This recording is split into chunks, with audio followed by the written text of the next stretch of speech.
I think we're going to kick it off with Anthrax. Do you have anything else you want to add to the beginning? Nope. Let me just run the numbers. Stats sound good. Yep. Stats. Let's run some numbers here. So Anthrax, first time we're covering them. This is Among the Living.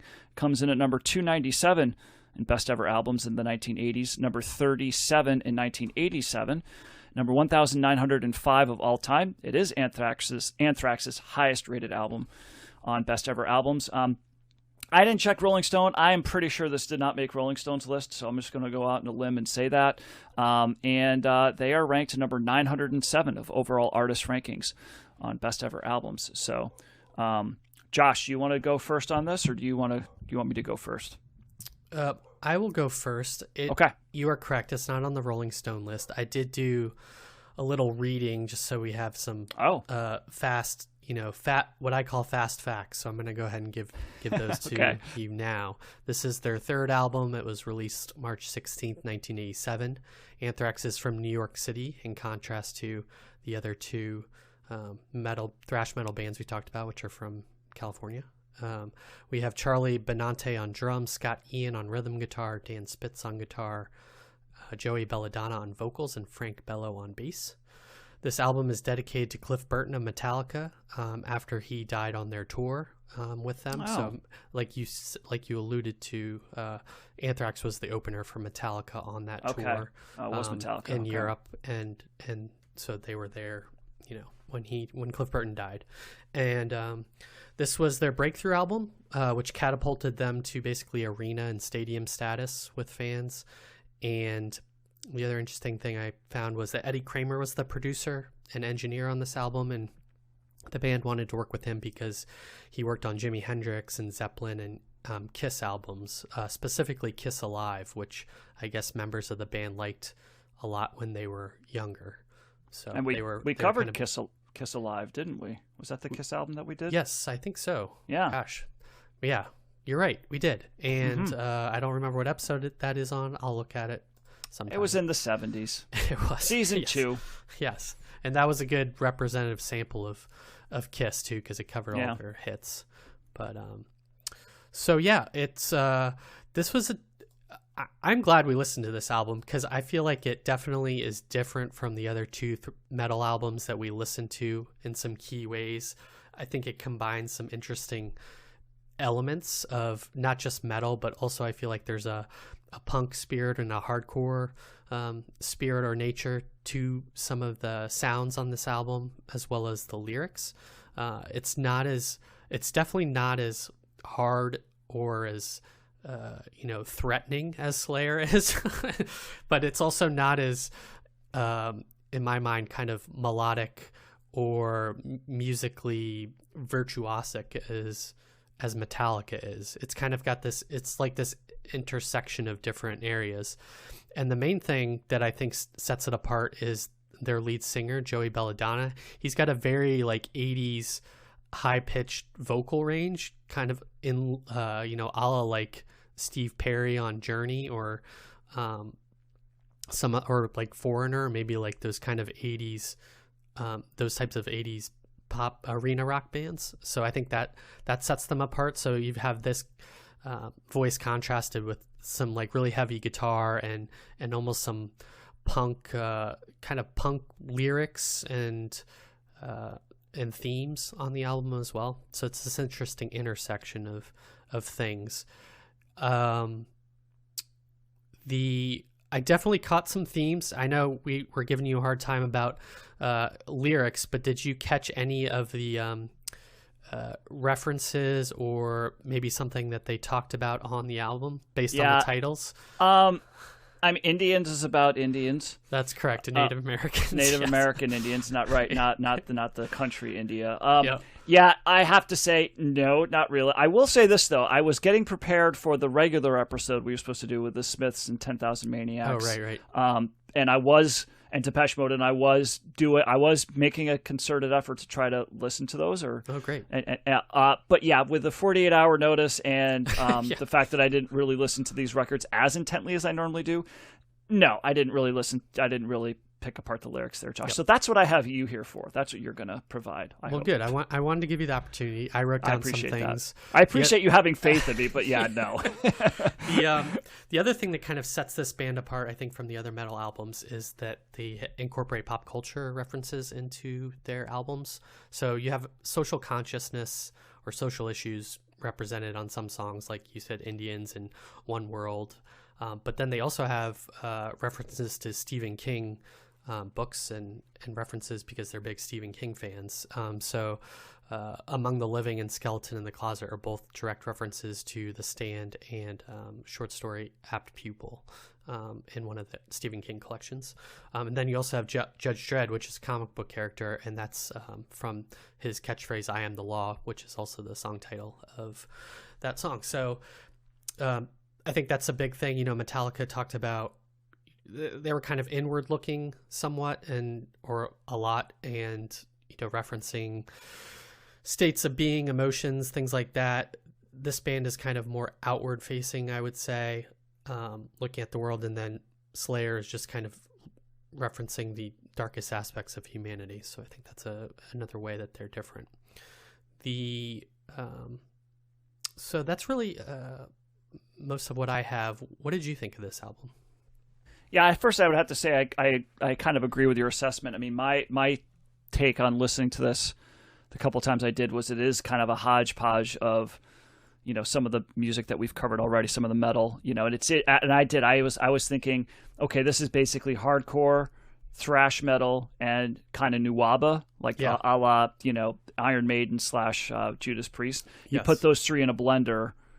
Punk, yeah, and I guess punk too, right? That's where the hardcore. I was thinking not just punk, but more the hardcore, genre.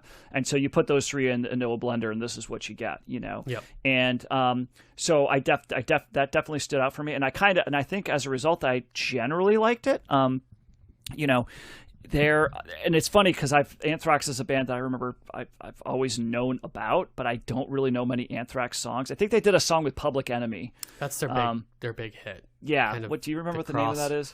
The crossover, like Run DMC did with Aerosmith. Right.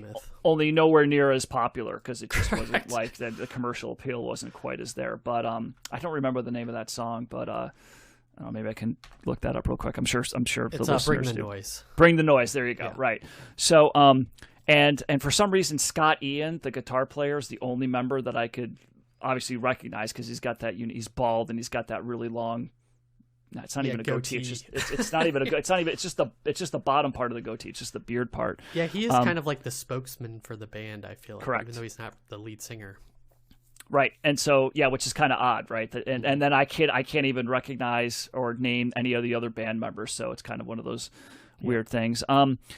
And I also think they have one of the best names. Like that's what a great name for a metal band, Anthrax. It's just it's perfect for them. So so generally speaking, I liked it. I think there's some really good riffs in here, and I definitely liked the style of the vocalization. I wasn't getting necessarily the Steve Perry kind of Foreigner thing with the vocalist. I mean, he's hitting high notes, but it's definitely more of a metal. That's where more of the Nawaba came from. So I was getting more of a Dio / Bruce Dickinson kind of wail that he would do in certain parts, which I liked. Although I don't think his voice is as strong as those two. No, he's doing similar things, but I don't think anybody's voice is as strong as Dio's. I mean, his voice is crazy good, but I like this better than the like the Slayer vocals, for example. Yeah. So yeah, I think I liked it. One of my main takeaways from listening to this is like I feel like when I listen to records like this type of metal in particular, like the faster, more thrash metal, even the less melodic, even though this is more melodic than Slayer, for example. There's plenty of good melodic parts in here and great riffs, but there's also some harsher stuff that's not as melodic, so you're getting a little bit of everything. But I kind of feel like when I listen to metal, just in general, I feel kind of like an outsider looking in. I feel like I'm experiencing something that is, that I will never fully get or fully appreciate or fully understand because it's just not. I guess I equate people that really get into this music. I think there's got to be some sort of, I don't know if you have an anger issue, but you have some sort of like this energy that needs to come out in some way, shape, or form, and this certainly can bring that out. Particularly if you go to like a live show or whatever, and there's a song on here about, I think it's called something about moshing, right?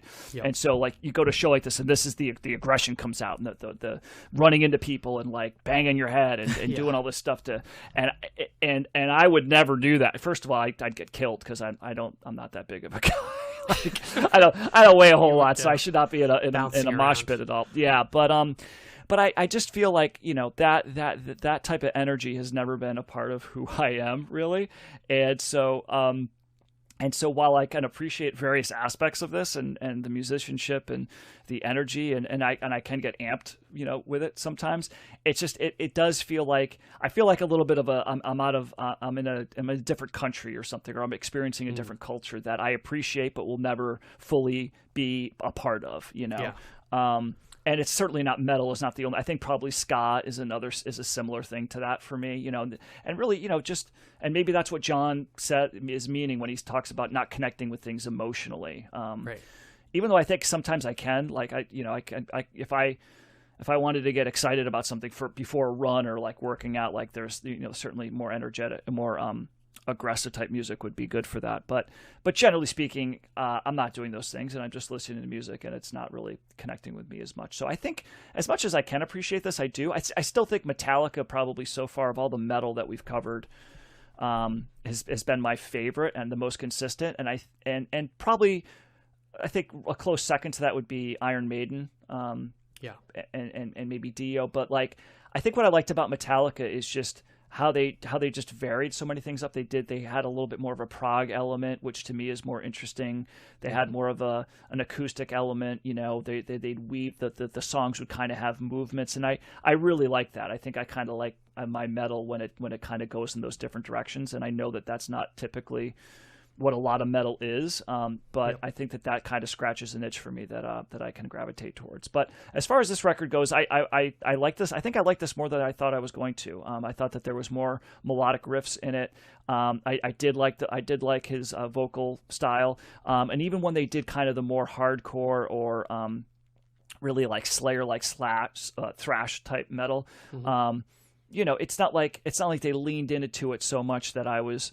That I kind of pulled back from even more, but they would do it a little bit and they would bring it back to a different part of the song that was more melodic and that I could get down to. So, but I still am amazed that guys can play this fast, or like when the drummer kicks in with a double bass drum, the kick drum thing, which is just.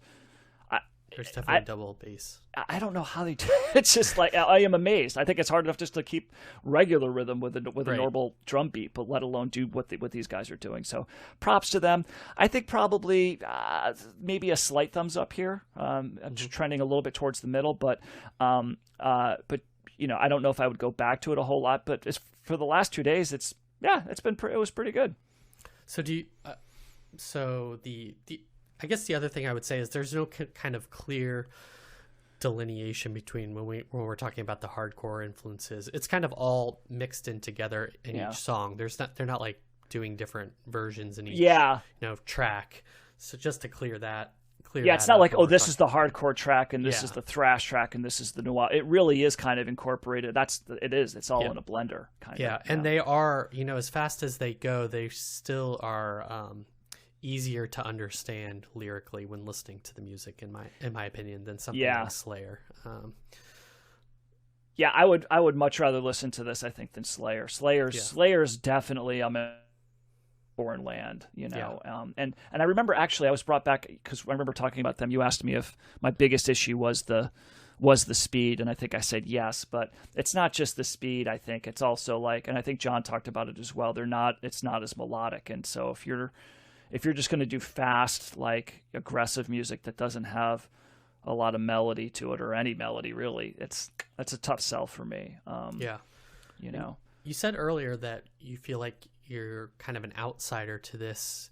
Do you feel like this music kind of fosters something or ignites something in certain people that is already there versus kind of creating that sort of feeling? Possibly. And that's the thing. I mean, I think it can be generated in you. Like I'm just thinking of like, like I haven't done competitive sports in a while, but like I remember when I was on the swim team in high school, right? And we were getting ready for a meet. I wanted to listen to like Metallica and Guns N' Roses. We didn't really listen to Slayer or anything like that, right. But I definitely understand and appreciate like the need to, when your adrenaline is going for whatever reason, and you need to kind of like, harness that, or just like, to lean into it, or to get something out of that. Like this music's going to help bring that out, right? And it's going to help you get more, amped for whatever it is that you're doing. I don't find myself in those situations very much anymore, so so there's not as much of a need for that type of like I need to pump myself up for this thing that's going to happen. My life is pretty low key these days. You don't you don't get amped listening to it just like when you're listening to it? I can. Okay. But it's not like all the time, Yeah. And yeah, I was listening to this album at work. Yeah. And again, maybe a time and a place, and maybe that's Sure. it. We're doing this podcast, and especially this week, with this episode where we're, trying to cover 2 albums in 2 days. And for me, I like to spend more time with records than that, but yeah, we are kind of manufacturing the element, the environment in which we're listening to this, and I don't have as much free time as I used to, so I have to listen to it when I can. Yeah. So I can't like be in the moment, like be okay, this album's going to be something that's going to be, this aggressive type of thing. So I want to listen to this when I go for a run or when I work out, Sure. right? Or this one's going to be a chill like album. I want to listen to this at night. Like let me just put myself in this environment, turn the lights down, and just experience. I walk the dog and I listen to the music. I'm at work and I have the music on when I'm washing dishes. So I think that definitely can take some records for me, some sounds for me, and make it less impactful, because I'm not putting myself in the environment in which I could maximize the enjoyment or the experience from that record. So I think that, and it's not just with this record, it's with plenty of other records as well, that, given a different circumstance, I might feel this more in one way, shape, or form, if that makes sense. Yeah, I was just poking a little bit because I don't feel like I never feel like an outsider listening to music, just due to the fact that we're listening to the music and that we're like doing the work, and whether or not I have an emotional reaction to it doesn't really take away from my, feeling that it belongs to me or doesn't belong to me or something like that. So that's why I was asking. Yeah. Well, I'll say 2 things. I'll first of all, I think what I do like about doing the podcast is that ordinarily, if I would have just heard the beginning of like the Slayer record, for example, or Steely Dan, it doesn't have to be metal. It can be Steely, like I'd listen to like the first couple of bars or first couple of songs of an album and be like, okay, I don't want to listen. And I would just turn it off. I'd be like, nope. Like I would just, this is forcing me to like, no, I have to listen to this more. And I like that, right? I like being, because I feel like I am understanding things better, and I gaining a bigger appreciation for it.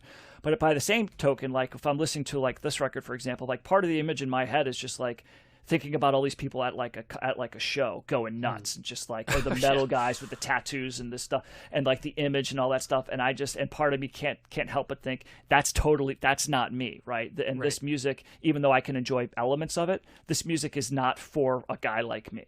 Right. Yeah. It's just, it's not going to, there's other bands that are more for me, and the metal guys would probably, that's not for them. Right. And that's, so I guess that's what I'm saying is just, it obviously you can listen to whatever you want and but like, yeah, there is a little bit of a foreign element sometimes with some of this music. It's going to hit me when we get into like a lot of hip hop, even though I probably like hip hop more than some of the metal stuff that we're doing, but there's still an outside element of that for me, but that doesn't mean I can't try to explore it a little bit more. It's like same thing, travel. Like I want to go to a different country and explore a different culture and learn about it, but I don't necessarily want to be in that culture. Right. If that makes sense. How much metal do you think you'd have to listen to before could you ever think yourself part of the as a metal guy? Probably not. I mean, I don't know, man. I'm going to be 45 in a couple months. I think I'm starting to get set in my ways a little bit more. I still can listen to it. I'll still listen to Metallica. I'll still listen to Black Sabbath. And you've seen them live too, right? Sure, yeah. And I'll listen to Iron Maiden. There's certainly a place for it, right? Like, but to be like a real metal guy, no, I don't think that will, I don't Right. think that'll happen. I just can't characterize myself as that, And I think that's one of the interesting things about music is that, it's not just the music, it's also a culture, and so people really kind of play the part, Yeah. I don't necessarily associate the culture aspect with my listening. I mean, I think sometimes it's enough for me to know the album, say I've heard it, and be able to pick it up if it's like played somewhere else. I can't tell you how many songs, I have now heard otherwhere and outside, on TV or movies or something that we've talked about on the podcast. And not knowing them because we listened to them, that is like a big plus for me in my book. Yeah, I like the educational aspect of this and just knowing the history and knowing, bands that, like the Feelies, what the heck? And then I love that album now, or just, and even people, we did Arthur Russell. Like I wasn't a huge fan of that record last week, but I like the fact that I know who he is now and what he sounds like and how that might have influenced other artists. No, that's cool. Yeah. But I don't know. Are you a metal guy, Josh? Are you a metalhead? No, I wouldn't classify myself as a metalhead, but I do think this is something that would be kind of in my listening mix and, be enough to hearing it while lifting or something would be enough for me to like it. And I do think I like kind of this faster punk rock metal music in general. So also interesting about Anthrax is they were kind of, not appropriated, but associated with skateboard culture, and so they were kind of adopted, I guess, by that as well, even though they weren't necessarily skateboarders themselves. So that's interesting. That's interesting. But yeah, I like this album too. I don't like it as much as Metallica, probably for the same reasons you do, but I did like it. I did enjoy listening to it.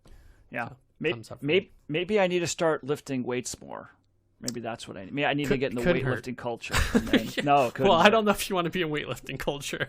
I wouldn't say I'm in weightlifting culture, but that's a whole other thing. Well, everything in moderation, I suppose, right, Josh? Right. Isn't that the key to life? Balance, right? Yes, indeed. So yeah, but yeah, no, I'm glad this was. I'm now from. Like I said, I don't think I knew any Anthrax songs really before, so I have a little bit more of an idea. And I noticed I like the combination of what they're doing there. I like you throw that stuff in there, and I can like hardcore if it's done a little bit like this, perhaps or thrash, a little bit more like so yeah, thumbs up from you. I guess I'll give it a slight thumbs up from me. It was a cool record. So.